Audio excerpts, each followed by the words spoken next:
Bueno, miren, hoy vamos a ver el complemento de la clase de las bases de la ventilación mecánica, y es la forma como, una vez que conocemos cómo funcionan los ciclos y funciona eso, cómo el ventilador hace para darle la ventilación al paciente.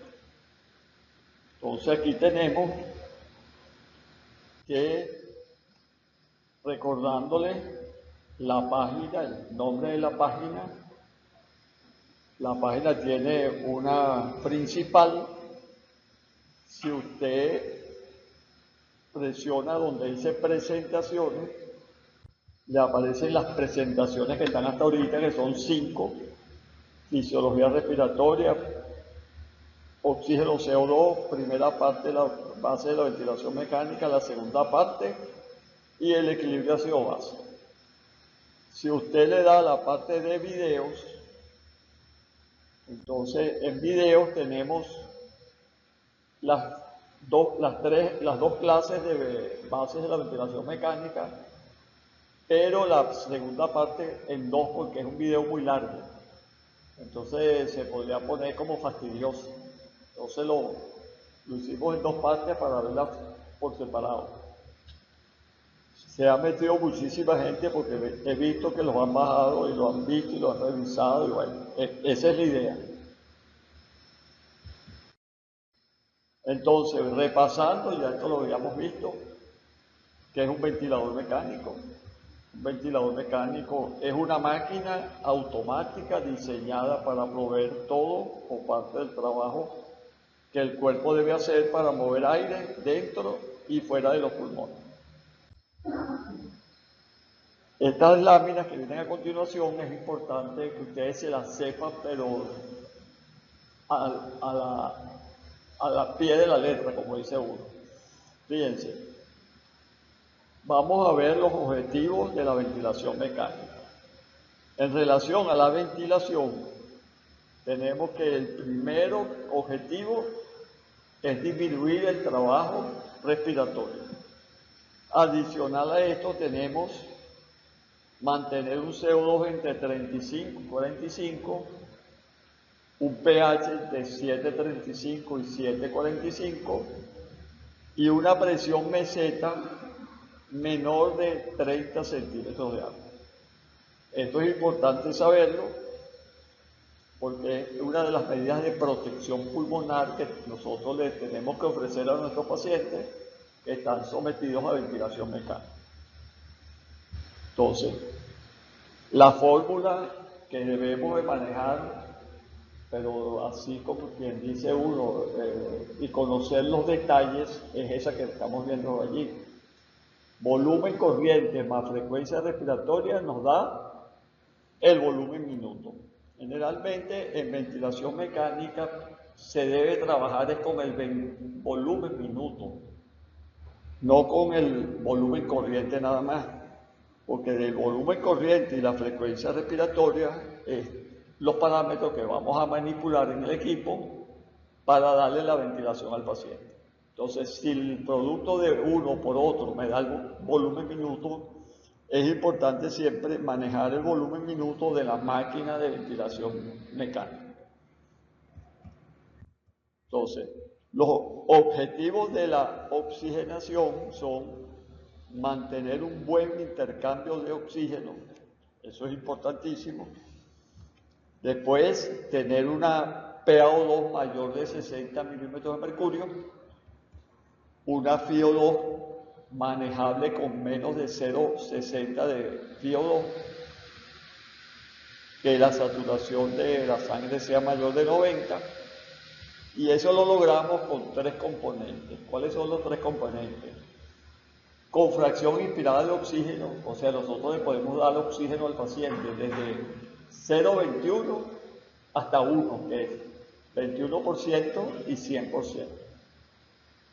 La otra forma de oxigenar mejor a los pacientes es colocarle PIP, eso lo vamos a ver en la clase especial que hay de PIP, y después con los cambios de posición del paciente.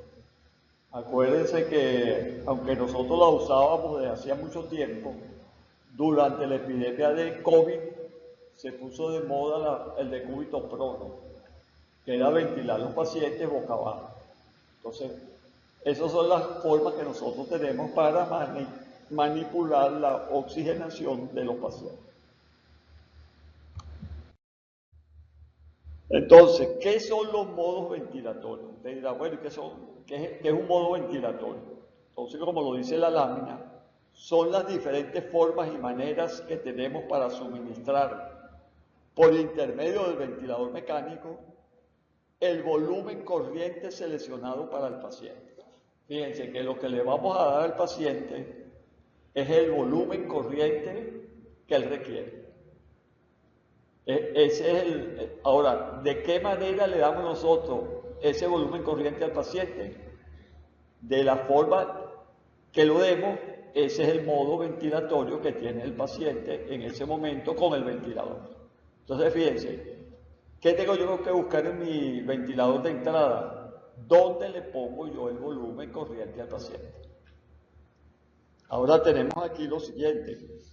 ¿Qué es el volumen corriente? El volumen corriente, como lo ven aquí, el paciente inspira, expira y la medición en la expiración del volumen corriente nos da el volumen corriente del paciente. O sea, si uno quiere saber cuál es su volumen corriente, uno lo que hace es, en una inspiración normal, y posteriormente hace una expiración normal y mide lo que bota, y ese es su volumen corriente. Entonces, ese es el volumen corriente de todos nosotros los que estamos aquí en el auditorio, pero nosotros tenemos que llevar eso a un cálculo para podérselo transmitir a la máquina de ventilación. Entonces, ¿cómo se hace? ¿Cómo calculamos nosotros el volumen corriente que va a recibir el paciente por el ventilador mecánico? Se usan tablas en las cuales se va a calcular el peso ideal del paciente. Eso es importante tenerlo claro. Nosotros trabajamos al paciente con el peso ideal, no con el peso que tenga el paciente en ese momento. Entonces puede pesar 150 kilos, pero lo calculamos en base a cuánto es su peso ideal. Y la manera más fácil de calcular el peso ideal de un paciente es midiéndolo. Usted agarra una cinta métrica y lo mide.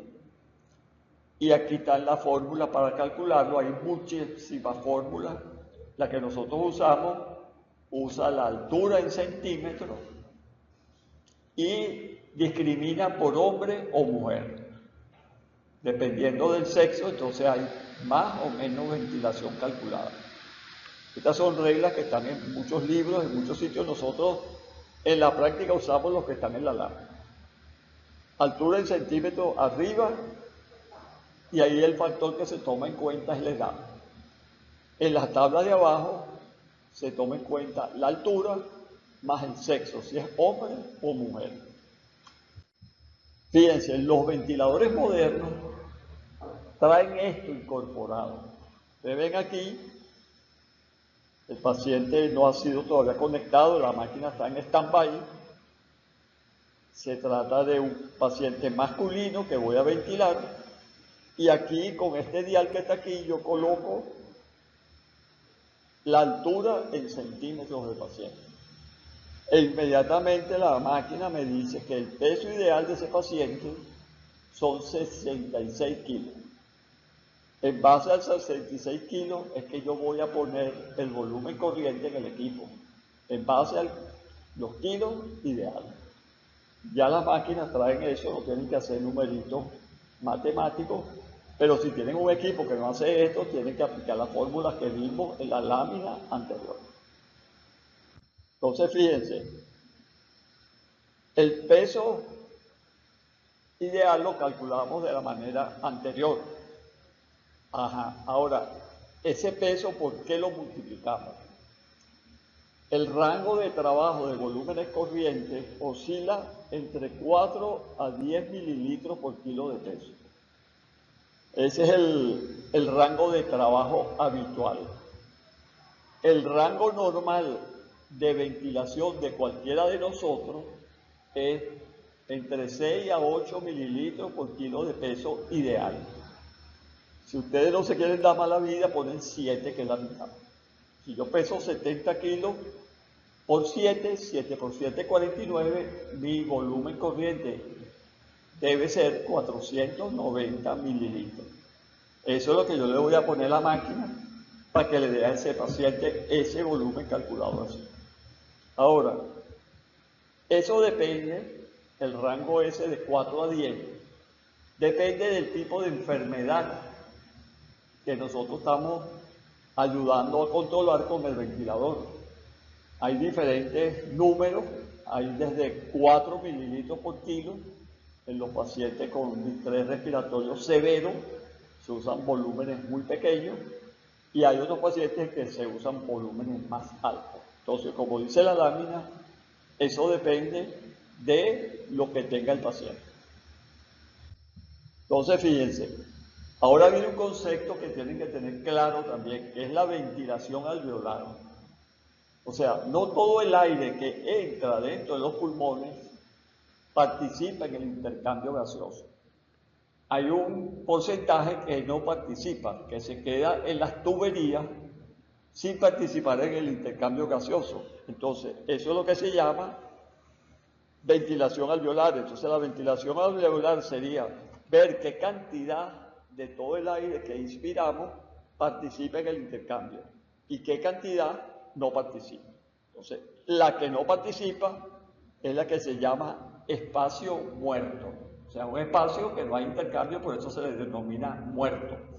Entonces, la ventilación alveolar, como señaló aquí, sería igual al volumen corriente menos el espacio muerto. Y lo multiplico por la frecuencia respiratoria para que me dé el volumen minuto. Entonces, el espacio anatómico muerto es el que no participa en el intercambio gaseoso. Hay que tenerlo en cuenta por lo siguiente, porque fíjense, el espacio muerto básicamente llega hasta la 16 división del árbol bronquial. Después de la 17 hasta la 23 hay cierta participación en el intercambio gaseoso, por lo tanto este gas es activo. En cambio, del 16 hasta la tráquea no participa en el intercambio, pero sí recibe volumen del ventilador. Entonces es un volumen prácticamente que se pierde. Entonces, ¿cómo hacemos nosotros para seguir esto? Fíjense, yo le pongo al paciente que suministre 450 mililitros de volumen corriente, pero yo sé que un tercio de ese volumen no va a llegar a intercambiar en el alvéolo. Entonces, de los 450 me quedan 150 en el espacio muerto y los otros 2 tercios, 300, sí entran al alvéolo para hacer intercambio. Entonces se pierde un tercio del volumen corriente que le estamos dando al paciente en ventilar el espacio muerto. Entonces lo podemos ver aquí. Y ahora viene otro espacio muerto que podemos considerar también, sobre todo en los ventiladores viejos, que es el volumen que viene del ventilador, que entra al paciente, pero que queda comprimido dentro de las tuberías. Eso se llama espacio de compresión. Y tampoco participa en el intercambio gaseoso. ¿Por qué? Porque ni entra al paciente, se queda en las tuberías. A veces el pulmón es tan rígido, no sé si ustedes lo han visto, que cuando el ventilador da el volumen corriente, las mangueras se mueven a veces. Pero se mueven por eso, porque el atrapamiento que queda dentro de ella es de tal magnitud que se mueven las mangueras. Ese espacio muerto en los ventiladores viejos había que calcularlo, pero en los ventiladores nuevos, el ventilador nuevo lo calcula de una vez y sabe cuánto del volumen que usted le fijó está quedándose comprimido en las tuberías del ventilador. Entonces esa es otra cosa importante a conocer para los que vamos a trabajar con estos equipos, pues. Entonces, fíjense, el ventilador manda 450 mililitros al paciente. El espacio muerto se coge 150 y solo llegan al paciente efectivos 300 mililitros. Es importante conocer el espacio muerto del paciente. ¿Y cómo sabe uno que el paciente le aumentó el espacio muerto? ¿Cuál sería el caso que aumente el espacio muerto? El espacio muerto, el ejemplo típico es el embolismo pulmonar. ¿Por qué? Los alvéolos ventilan pero no perfundan. Pero el ventilador llena esos alvéolos de aire. Y al meter aire dentro de esos alvéolos que están inutilizados porque no tienen circulación, ese es un volumen que se pierde también. Entonces, uno a veces sabe que el paciente tiene el espacio muerto aumentado porque requiere mucho volumen para ventilar un paciente. ¿Y cómo yo sé que es mucho volumen? Porque es el volumen que requiero para mantener el CO2 entre 35 y 45. Si yo estoy ventilando un paciente, póngale con 8 litros por minuto y tengo 40 de CO2 y de repente el CO2 me sube a 60, o sea que está hipoventilado. Entonces yo tengo que subir el volumen de 8 a 10 litros por minuto y se corrige el CO2 otra vez a 40. ¿Qué indica eso? Que el espacio muerto del pulmón aumentó, porque tuve que aumentar 2 litros más para que el CO2 se volviera a normalizar. Esos hallazgos son importantes tenerlos en cuenta cuando uno maneja pacientes de ventilación mecánica, porque son indicativos de ese fenómeno que les estoy comentando.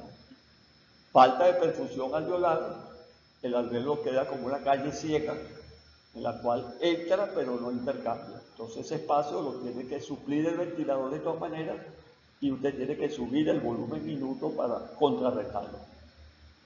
Aquí tenemos entonces cómo se calcula. El volumen alveolar sería volumen corriente menos el espacio muerto, menos el volumen del espacio muerto por la frecuencia respiratoria. Eso me lo daría este cálculo. Ahora, si yo al ventilador le pongo 450 mililitros, las mangueras del ventilador me comprimen 50 mililitros.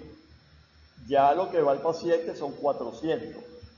Si esos 400 le agrego ahora el espacio muerto del paciente, al final el paciente va a recibir son 250 mililitros. Entonces a veces, esto hay que saberlo porque a veces las cuentas no cuadran mucho en base al cálculo que uno hace y el resultado del control de ese gas que uno le está dando al paciente. Porque si yo le doy 450, yo espero un resultado. ¿Y quién me da el resultado? El CO2. Si el CO2 con este patrón que está en la lámina mantiene 40 de CO2, yo me olvido del volumen de compresión, me olvido del espacio muerto porque estoy ventilando al paciente. Ahora, si me diera 60 de CO2, entonces sí tengo que hacer los ajustes necesarios para arreglar eso.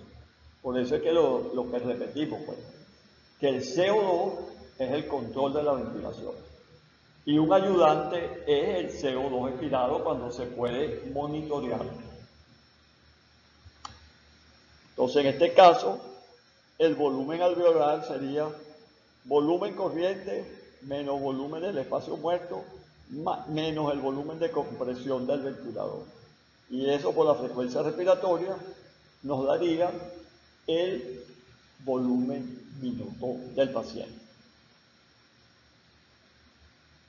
Entonces, vamos a ver aquí ahora.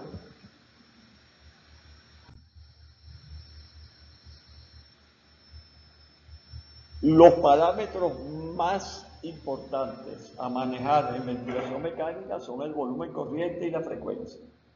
Eso hay que sabérselo, como dice uno, por todo el cañón. Y lo que más hay que vigilar en un ventilador son las presiones que genera. Ya vamos a ver más adelante por qué es eso. Pero uno lo que maneja básicamente en el ventilador es el volumen corriente y la frecuencia respiratoria. Y lo que tiene que tenerle miedo es a la presión que genera el ventilador. Entonces, eso siempre es bueno tenerlo en cuenta porque a veces uno se enreda con la cosa y empieza a pensar en otros controles cuando lo más importante es esto: controlar el volumen corriente, controlar la frecuencia y vigilar la presión de la máquina. Entonces, una vez que usted indica la ventilación mecánica, entonces usted tiene que decidirse si es ventilación mecánica invasiva o no invasiva. ¿De qué va a depender eso generalmente? Es de la interfase que conecta el ventilador con el paciente.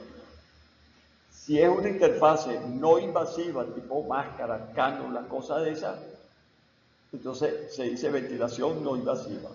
Pero si es invasiva, requiere necesariamente de un tubo endotraqueal o de un traqueostomo. Esa es la diferencia entre una y otra. La no invasiva usa interfaces paciente-máquina no invasiva, por eso que se llama así. Pero los ventiladores no invasivos también pueden hacer casi todas las funciones de los ventiladores que son invasivos. Entonces, la diferencia es la vía aérea que usa. Entonces, nosotros en este caso escogemos la ventilación mecánica invasiva y cuando seleccionamos la invasiva tenemos que escoger el modo de ventilación que más ventajas tenga para la condición del paciente. O sea, no es lo mismo un paciente que tiene un Guillain-Barré, por ejemplo, o que tiene una neuropatía que le impide ventilar, y usted lo intuba y le pone un ventilador. No es lo mismo eso que un paciente con COVID, por ejemplo. Entonces uno tiene que categorizar qué modo va a agarrar en base a lo que tiene el paciente. Entonces, fíjense, inicialmente, para todo paciente que llegue a un área de cuidados intensivos, recuperación no, porque viene de quirófano generalmente, pacientes en cuidados intensivos y pacientes en el área de emergencia que llegan, generalmente se prefiere un modo en el cual el ventilador dé todo el volumen corriente. Esa es la condición más importante. El único que puede dar el volumen corriente en ese paciente es el ventilador, no el paciente. El ventilador es el que da el volumen corriente. Y la frecuencia, que es otra cosa, el otro parámetro, lo puede dar la máquina, el ventilador, lo puede dar el paciente o lo pueden hacer ambos. Pero, repito, el que da el volumen corriente es el ventilador, en cualquier modo de esto.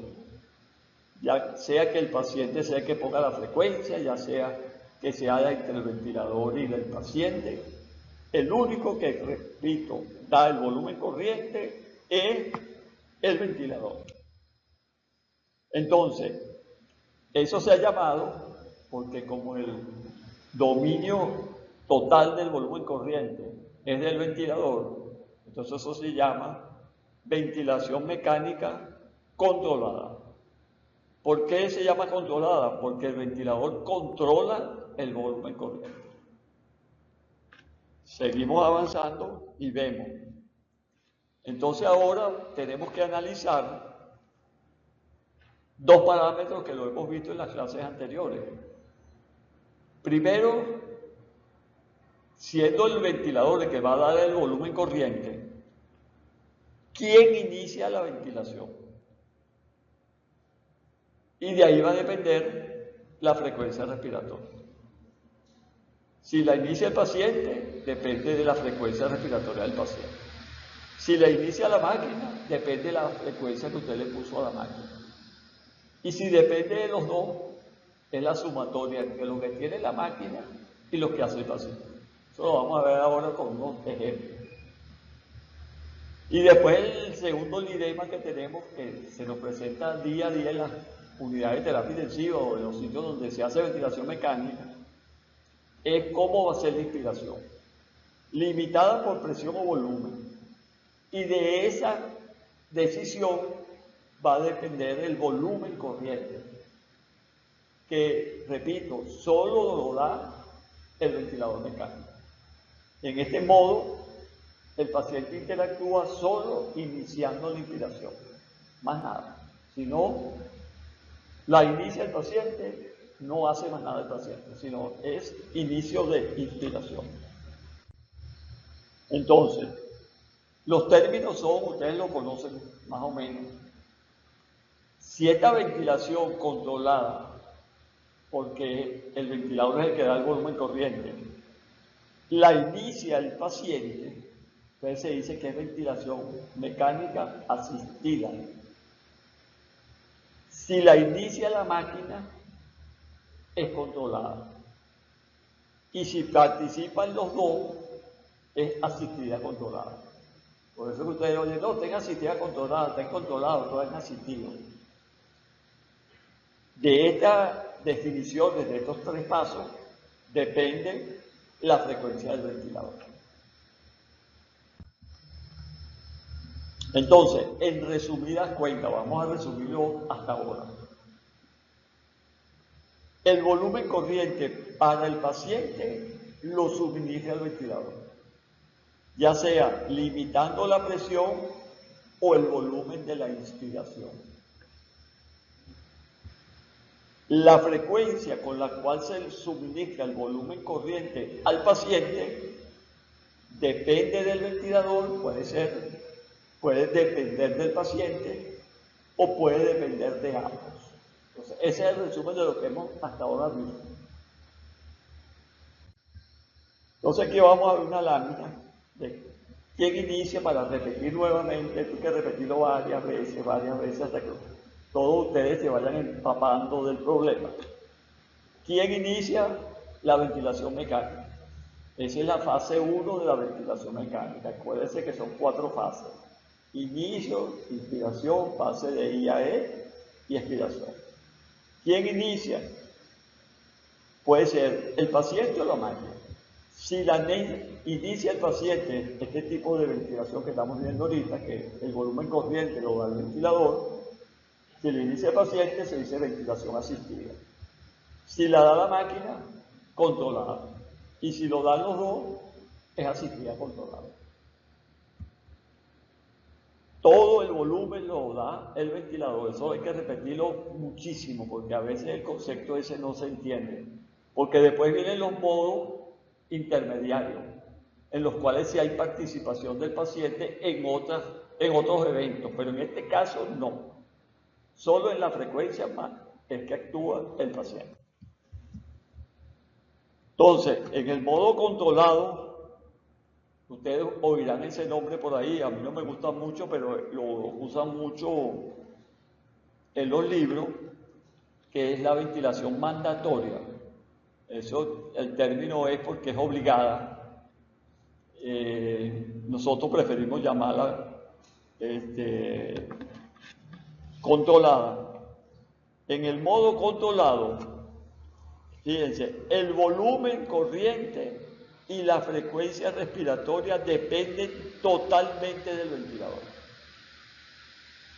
Obvio, el volumen corriente ya dijimos que es el componente fijo, pero la frecuencia la pone es el ventilador. Entonces, el volumen minuto es volumen corriente que pone la máquina por la frecuencia respiratoria. En este caso, la frecuencia respiratoria depende solo de la máquina. Vamos a verlo aquí en un ejemplo. Fíjense, la máquina hace su ventilación, su inspiración y su expiración, Como vimos en las clases anteriores, aquí ustedes ven en la línea esta 0, no ven nada por debajo de 0 que signifique un esfuerzo inspiratorio del paciente. No ven ninguna, no hay ni una. Y la otra característica es que todas tienen la misma duración. Porque ¿quién está poniendo la frecuencia? La máquina, usted le puso 15. 60 entre 15 da 4. Entonces, cada espacio de esto son 4 segundos. Porque la máquina está haciendo todo. Dando el volumen y dando la frecuencia. ¿Y cómo sabemos que es controlada? porque no hay ningún esfuerzo